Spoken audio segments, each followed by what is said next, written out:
안녕하세요. 축진먹입니다. 아스날이 브라이튼을 홈으로 불러서 2대1 승리를 거뒀는데요.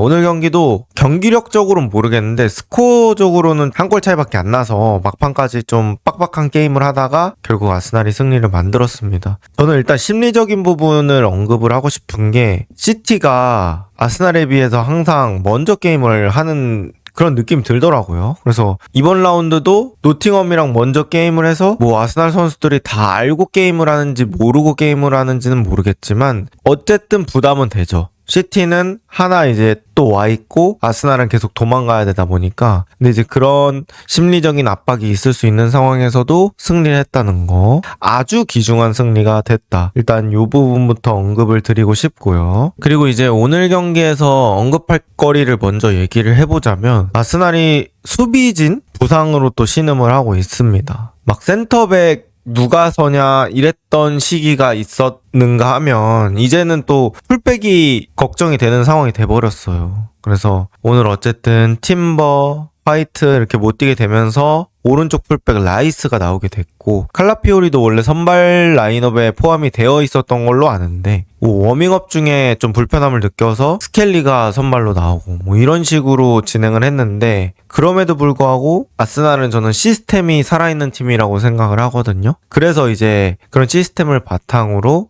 승리를 만들어냈습니다. 저는 아스날이 수비력으로 수비한다고 생각하지 않거든요. 그러니까 수비할 상황을 많이 만들지 않고 거기서 이제 전체적인 팀 시스템으로 수비를 하는 느낌이 드는데 시스템의 장점은 사람이 바뀌더라도 어느 정도 퍼포먼스가 나오는 거잖아요. 그래서 오늘 아스날은 그런 안정성은 여전히 좀 느껴지는 그런 경기였다. 한 골 실점한 거는 사실 저는 아스날의 어떻게 보면 운적인 부분이 조금 안 좋은 부분도 있었다고 생각을 해요. 물론 이제 슈팅을 내줬다는 것 자체가 아스날의 실수로 보면 볼 수 있겠지만 골대 맞고 또 앞으로 떨어지는 게 이게 또 자주 일어나는 일은 아니기 때문에 그 부분에서 이제 아스날이 실점을 했고 경기력 자체는 아스날이 좀 저는 압도적이었다고 느꼈습니다. 그래서 이제 라이스가 오늘 우풀백으로 뛰었을 때 어땠나 이걸 한번 얘기해 보자면 라이스가 일단 기본기가 너무 좋잖아요. 그러다 보니까 그 웬만한 자리 가도 그렇게 마이너스가 안 되는 것 같아요. 그래서 일단 자기 자리에서 패스 돌아가고 공 왔을 때 안 잃고 뭐 이런 부분들은 라이스가 보장해 줄 수 있으니까 그리고 그냥 축구를 잘하니까 그런 부분들이 긍정적으로 느껴졌고 토마스 파티가 우풀백으로 땜빵 할 때 있잖아요. 그거와는 저는 또 다른 느낌을 느꼈던 것 같습니다. 훨씬 더 역동적인 사이드백 느낌이 났었어요. 그래서 라이스 우풀백 그리고 라이스는 기본기가 좋은데 많이 뜁니다.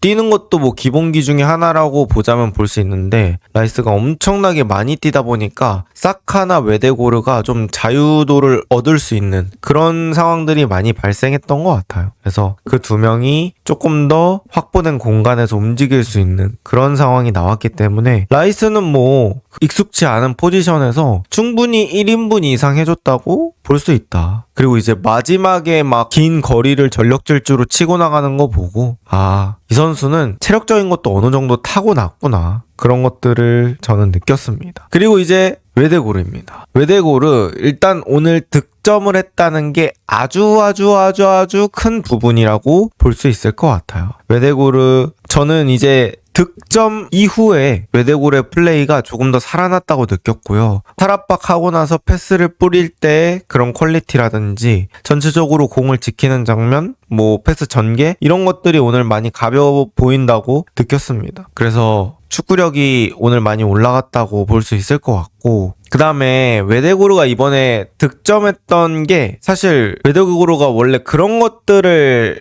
한 2년 전? 그 정도 시기쯤엔 되게 잘했었잖아요. 약간 땅볼 슈팅이라고 해야 되나? 그런 것들을 되게 잘 했었는데 좀 오랜만에 보는 것 같아서 아스날 팬분들께서는 많이 기다렸던 득점이 아닐까? 이렇게 볼 수 있을 것 같고 사실 뭐 우리가 에제를 영입해서 에제를 오른쪽에 써보긴 했지만 사실 그건 에제 애매함을 좀 확인할 수 있었던 것 같고 웨데고르가 어쨌든 아스날의 사카와는 저는 더 맞는 유형이라고 생각하고, 이제 뭐 팀버나 화이트가 돌아왔을 때 그렇게 삼각편대 이용하는 것도 에제보다는 웨데고르가 더 낫긴 하다 보니까 웨데고르는 이런 폼 유지해서 프리미어리그 1위 팀의 주장다운 모습을 유지하는 게 중요할 것 같습니다. 그리고 이제 아스날의 첫 골 과정이 저는 되게 예쁘게 들어갔다고 느꼈어요. 그러니까 화이트나 팀버 대신에 이제 라이스로 오플백이 바뀌었는데 라이스가 앞쪽으로 막 뛰어주면서 수비 3명을 묶었습니다. 그게 아주 크리티컬했다고 보고, 그때 이제 사카가 웨데고르한테 주면 이제 웨데고르가 완전히 프리한 찬스에서 슈팅을 할 수 있었기 때문에 이건 역시 라이스의 움직임이 만들어낸 그런 득점이다. 저는 이렇게 말씀을 드리고 싶고요. 그 다음 저는 트로사르 좀 언급하고 싶습니다. 트로사르 요새 왜 이렇게 잘할까요? 축구를. 트로사르. 저는 요즘 하는 플레이 보면은 뭐 아자르랑 실력이 똑같다는 게 아니라 아자르의 그런 느낌이 나는 플레이들이 좀 있는 것 같아요. 몸 흔들면서 뭐 제치기도 하고, 그리고 이제 플레이메이킹이 요새 트로사르가 되다 보니까 그런 데서 얻어지는 장점들이 좀 있는 것 같고 축구력이 많이 올라갔고, 저는 이제 트로사르 보면서 어떤 게 좀 단점이라고 느꼈냐면 공 지키는 걸 좀 못한다고 생각을 했거든요. 근데 오늘 트로사르가 사이드 쪽에서 등지고 있을 때 공을 지켜야 되는 그런 상황들이 몇 번 나왔어요. 근데 이 공을 가만히 놔두지 않습니다. 이것도 좀 팁이 될 수 있는 것 같아요. 그러니까 공을 계속 발바닥으로 끌었다가 앞으로 쳤다가 발바닥으로 끌었다가 쳤다가 이것들을 반복하면서 수비가 발 뻗을 타이밍을 조금 애매하게 만드는 거죠. 그리고 이제 어떻게든 등으로 지킨 다음에 결국 안으로 가져가서 전개. 이렇게 하다 보니까 이 트로사르 쪽으로 가도 공을 잃는 빈도가 줄어들고, 그러면 이제 이런 것들을 보면 아, 소유 잘한다, 축구 잘한다, 이렇게 얘기가 나올 수밖에 없는 것 같아요. 그래서 트로사르, 벨기에의 아자르다, 이렇게 말씀을 드리고 싶습니다. 어쨌든 트로사르 주급 인상한 이후로는 좋은 모습을 많이 보여주고 있는 것 같습니다.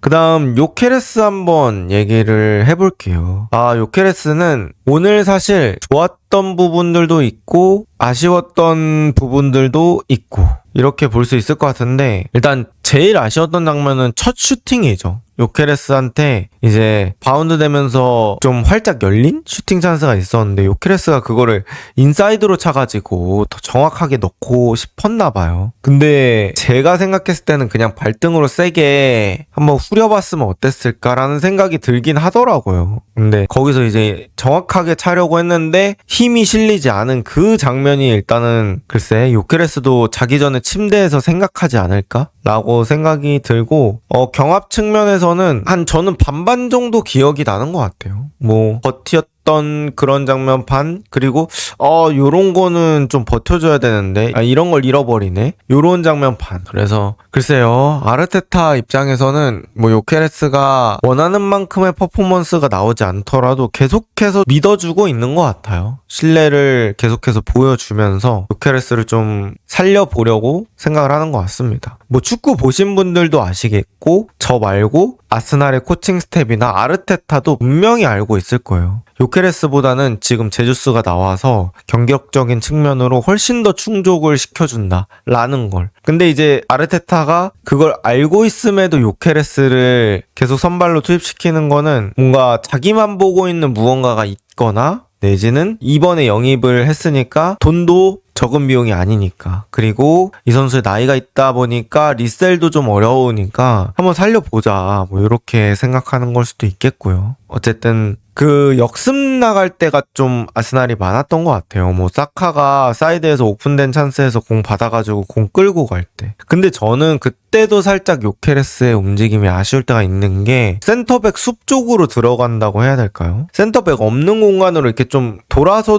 한번 나가보는 것도 좋을 것 같은데, 약간 센터백이랑 붙어서 자꾸 경합을 하려는 느낌이 좀 있더라고요. 그래서 당연히 이제 공을 잡은 선수 입장에서는 직관적으로 생각하게 된단 말이죠.